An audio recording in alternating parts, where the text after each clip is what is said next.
Hello everyone, स्वागत है आप सभी का कॉम्पिटिटिव एकेडमिया में। चलिए शुरुआत करते हैं आज के करंट कैप्सूल की। पहला टॉपिक है गरुड़। जान लेते हैं ये क्या है।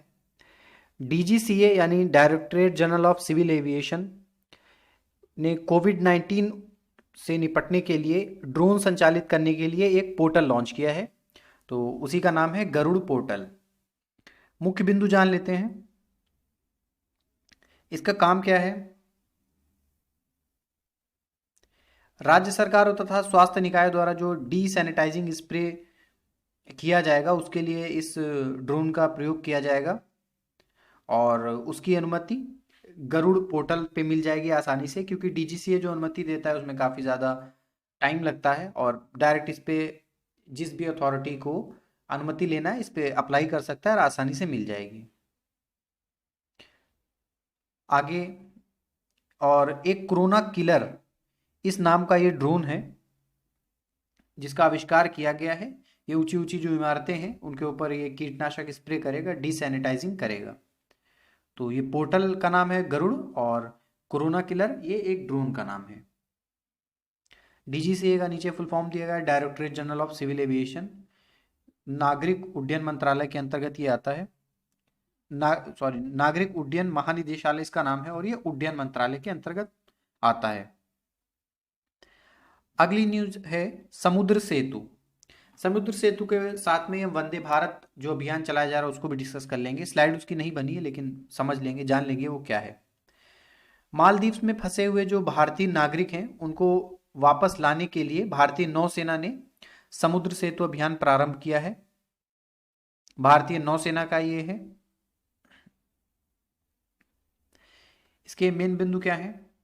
आईएनएस जलश्व और आईएनएस मगर ये दो भारतीय जहाज हैं जो मालदीव जाएंगे और वहां पर जो भी लोग फंसे हुए हैं उन्हें लेकर के आएंगे। जो पहली यात्रा होगी उसमें 1000 लोगों को लाया जाएगा।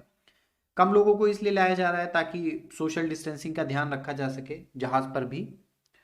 और आईएनएस जलस्व जो है ये एक उभयचर युद्धपोत है, यानी कि ये पानी में तो चलता ही चलता है, पानी से बाहर नहीं चलता, लेकिन पानी में जब किनारे पे आता है तो पानी की जो सतह होती है जहाँ पर कम गहराई होती है उसके ऊपर खड़ा हो जाता है। इसमें नीचे स्टैंड होते हैं जो निकल आते हैं उस पर खड़ा हो जाता है। तो ऐसे जो पोत होते हैं उन्हें उभयचर पोत कहते हैं। 2006 में इसको अमेरिका से प्राप्त किया गया था। तो बस ये नाम इम्पॉर्टेंट है। और वंदे भारत जो स्कीम है तो इसमें क्या किया जाएगा कि भारत से जहाज के माध्यम से यहाँ जो दूसरे देशों के लोग फंसे हुए हैं उन्हें लेके जाया जाएगा, उन देशों में छोड़ा जाएगा और वहां पर जो भारतीय नागरिक फंसे हुए हैं उन्हें लेकर के आया जाएगा। नाम याद रखिएगा, वंदे भारत अभियान।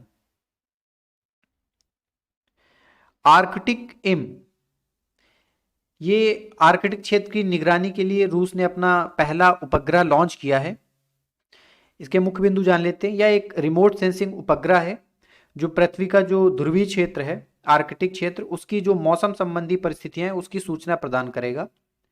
इससे एक तो मौसम पूर्वानुमान में सहायता मिलेगी, दूसरा जो जलवायु परिवर्तन हो रहा है उससे संबंधित अध्ययन किए जा सकेंगे और आगे आने वाली जो भी परिस्थितियां होंगी उनसे निपटने में सहायता मिलेगी। इसके अलावा ध्रुवीय क्षेत्र में ये संसाधनों की खोज में भी सहायता करेगा। तो आर्कटिक एम ये रूस का एक उपग्रह है आर्कटिक क्षेत्र की निगरानी और उसके अध्ययन के लिए। अगला है लोक लेखा समिति। चर्चा में ये क्यों है। अधीर रंजन चौधरी, इन्हें लोक लेखा समिति का अध्यक्ष नियुक्त किया गया है, इसलिए चर्चा में है। इसके कुछ मुख्य बिंदु जान लेते हैं। इस समिति का गठन भारत सरकार अधिनियम 1919 के अंतर्गत 1921 में किया गया था। 1921 में किया गया था भारत सरकार अधिनियम 1919 के अंतर्गत। वर्तमान में जो इसकी सदस्य संख्या है वो 22 है, जिसमें से 15 सदस्य लोकसभा से होते हैं और 7 सदस्य राज्यसभा से होते हैं। हर साल इनका निर्वाचन होता है और संसद सदस्य जो होते हैं वही इनको चुनते हैं समानुपातिक प्रतिनिधित्व सिद्धांत के अनुसार, एकल हस्तांतरण मत के माध्यम से। और कोई भी जो मंत्री होता है वो इस समिति का सदस्य नहीं बन सकता, तो कोई भी मंत्री नहीं चुना जाता है, सामान्य सदस्य जो होते हैं वो चुने जाते हैं। इसके अलावा एक और इसमें देखा गया है कि 1967 से एक ये चलन हो गया है कि इसका जो अध्यक्ष होता है वो विपक्षी दल से ही संबंधित होता है। ऐसा कई बार मेंशन नहीं है, ये बस एक परंपरा चली आ रही। 1967 में ऐसा पहली बार हुआ था और उसके बाद से हमेशा ऐसा होता रहा है कि जो इस समिति का अध्यक्ष होता है वो विपक्षी दल से होता है। इसका कार्य क्या होता है? कैग अपनी रिपोर्ट जो तैयार करके राष्ट्रपति को देता है, फिर राष्ट्रपति उस रिपोर्ट को संसद में रखवाता है, उसके बाद उसके ऊपर चर्चा होती है, तत्पश्चात ये समिति उस प्रतिवेदन की जांच करता है। तो इसका मुख्य कार्य है जो कैग की रिपोर्ट होती है उसकी जांच करना। अगला है पाक अधिकृत कश्मीर और गिलगिट बाल्टिस्तान। चर्चा में क्यों है? अभी आपने सुना होगा कुछ दिन पहले ही, 4 या 5 दिन पहले, पाकिस्तान के जो वहाँ का मेन कोर्ट है, सुप्रीम कोर्ट, उसने कहा था कि जो गिलगित बाल्टिस्तान रीजन है वहाँ पर चुनाव कराए जाएं। इसके अलावा 2017 में पाकिस्तान ने जो गिलगित बाल्टिस्तान रीजन है उसको अपना 5th प्रोविंस घोषित किया था। इसको लेकर भी काफ़ी आपत्ति हुई थी। और अभी चर्चा में क्यों है?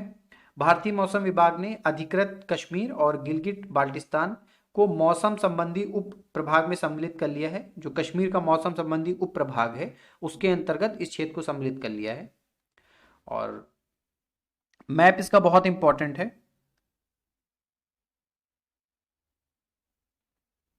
इसका मैप इंपॉर्टेंट है। ये वाला पूरा एरिया है,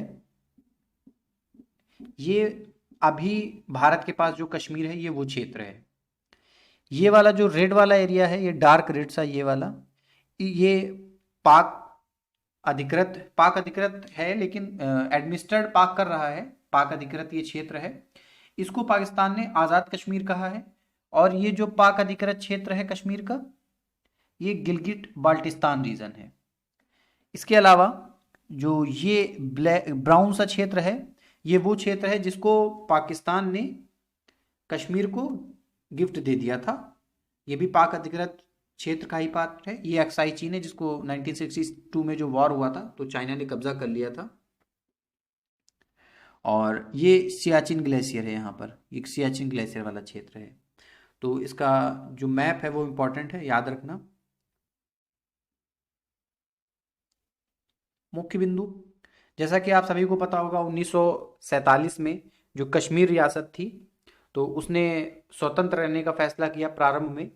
बाद में नेहरू के साथ ट्रीटी ऑफ एक्सट्रेडिशन साइन हुई और उसी समय पाकिस्तान की जो आर्मी थी उसने अटैक कर दिया और काफ़ी सारा एरिया कब्जा कर लिया था। तो उसके बाद से वो स्थिति बनी हुई है। फिर यूएन में जब बात उठी थी उसके बाद से जो स्थिति थी वही पीओके वाला जो एरिया है, मतलब जो लाइन ऑफ कंट्रोल बनी हुई है, तो पीओके कुछ एरिया पाकिस्तान के पास है और कुछ एरिया भारत के पास है। इतना इम्पोर्टेंट क्षेत्र क्यों है? ये अफगानिस्तान से सटा हुआ एरिया है। तो अगर ये पाक अधिकृत कश्मीर जो भी पाक के पास है, अगर वो इंडिया के पास होता, हमारे पास, तो हमें अफगानिस्तान जाने के लिए पाकिस्तान के ऊपर डिपेंड नहीं रहना होता। तो इसलिए बहुत इंपॉर्टेंट है। इसके अलावा यही क्षेत्र उइगुर प्रांत जो चीन का प्रांत है उससे लगा हुआ है, तो चीन के साथ भी एक रणनीतिक महत्व का ये एरिया है, इसलिए ये क्षेत्र इतना इम्पोर्टेंट है। अगला है आयुष कवच। उत्तर प्रदेश ने आयुष कवच एप्लीकेशन लॉन्च किया है, इसलिए चर्चा में। ये है क्या? कोविड-19 से लड़ने के लिए प्रतिरक्षा प्रक्रिया को बढ़ावा देने के लिए इस एप्लीकेशन को लॉन्च किया गया है। इसमें जो आयुष क्षेत्र के विशेषज्ञ होते हैं उनसे सलाह प्राप्त की जा सकती है। साथ ही साथ जो प्राकृतिक अवयव होते हैं उनके औषधीय गुणों की जानकारी भी इसके ऊपर दी गई है, इस एप्लीकेशन के ऊपर। तो इसलिए ये चर्चा में अभी हाल ही में लॉन्च किया है। तो नाम याद रखना किसने लॉन्च किया है और किससे रिलेटेड है। उत्तर प्रदेश सरकार ने लॉन्च किया है आयुष कवच, और जो आयुष पद्धति है उससे रिलेटेड है। टोमान ये चर्चा में क्यों है? ईरानी संसद ने टोमान नामक नई करेंसी लाने के प्रस्ताव को मंजूरी दे दी है, संसद से पास हो गया है। अब वहाँ के जो राष्ट्रपति हैं उनके पास जाएगा, उनकी जो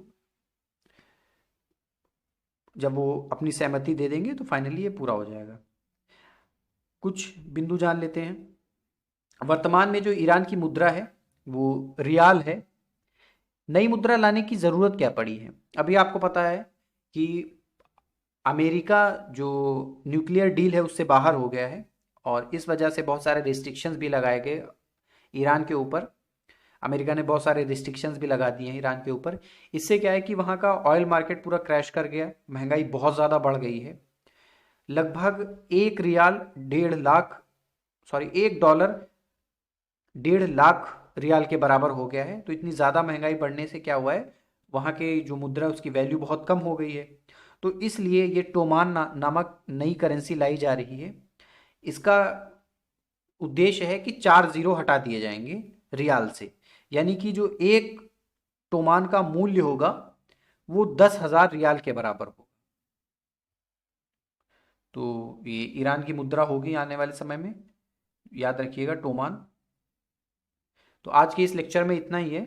आप लोग चैनल को सब्सक्राइब करिए, वीडियो शेयर करिएगा, लाइक करिए, और अगर आपके कोई सुझाव है तो कमेंट बॉक्स में ज़रूर बताइएगा।